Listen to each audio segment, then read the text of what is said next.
Let's move along to Idaho. We'll be taking on number 14 Southern Illinois. Coach Jason Eck tweeted that game's going to be on ESPN2. It's going to be the nightcap, a little more Big Sky After Dark playoff edition, so that'll be fun, no doubt. Salukis, they finished 7-4. They beat an FBS team. They had a 35-0 first-round win, so it should be a tough game for the Vandals. They're currently 4.5-point favorites on Sportsbet Montana. Mark, we'll start with you. What has to go right for the Vandals and predictions for this game? I think it's kind of like when they played Montana. They had a slow start and spent the whole game playing catch-up, so they can't, if they can avoid that and maybe, score, get a stop and score again and then play with a lead the rest of the game, that's kind of their MO for winning and stuff like that. So they got to not let – that's what Southern Illinois likes to do. They like, get the lead and play with the lead and run the ball and stuff like that. So it's almost like whoever gets off to the best start and control the tempo of the game. I think Idaho is going to be a little more refreshed with it, coming off a week off and got their guys back, and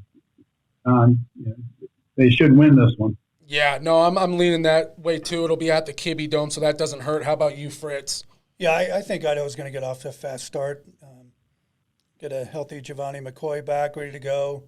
It's basically a 3-week rest. He should be ready.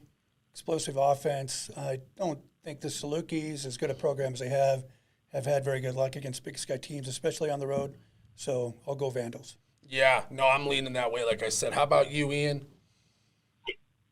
Yeah, kind of similar to what Mark added. You don't want to get behind against this good defense. They're the number 3 defense in terms of yards allowed per game. Having to come back from an early deficit, while Idaho definitely has the guys to be able to overcome something like that, it's obviously not something you want to have to do in a playoff game. So I'm going to look for the Vandals to come out to a really strong start, get a couple scores in that first quarter. Yeah, it feels like they learned their lesson from that Weber State loss. They came back against Idaho State, made a first-half statement. So I'm expecting that as well. I will say I noticed the Salukis, they had the 9th most sacks in the country this year.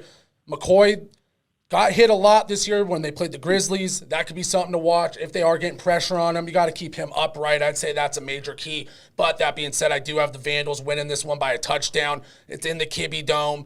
Home field advantage, and they're going to want redemption on ESPN2 after dropping the one versus Montana earlier this year, that national spotlight. Real quick before we move along to the next game, I did just real quick want to get your guys' thoughts on another opportunity for Idaho to play on the national stage, ESPN2, and what it means for the program, for the Big Sky. We'll start with you, Mark, and just go around real quick.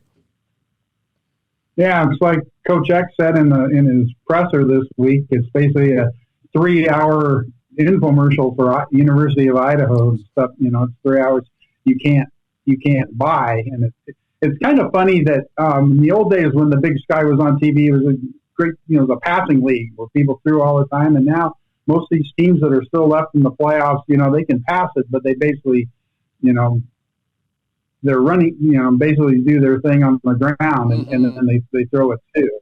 So it's kind of funny how the Big Sky has kind of changed from what it was years and years ago.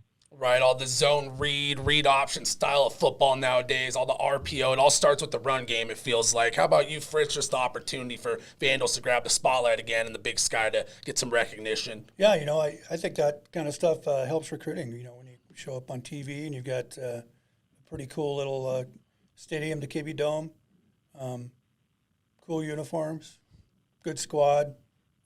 Used to be Montana that was showed up on ESPN2, a couple times a year. And so Idaho gets a couple shots at it, and, it'll be good for them. Yeah, no, I feel like on Twitter, the Vandals have their little cult following. People love the Kibbe Dome. People love following that team. They're fun. Coach X, fun. How about you, Ian, just thoughts on that game being nationally televised? Yeah, it's great for the league. We saw what kind of game that was when it was Idaho hosting it the last time they were on national TV. I'm just hoping it's another really exciting game like that. Yeah, no, I'm right there with you. I got a feeling we're going to see the Vandals pull out some trickery. I'm kind of feeling another Hayden Hatton touchdown pass in this one. Something interesting for the national audience. They'll keep it interesting, no doubt about it.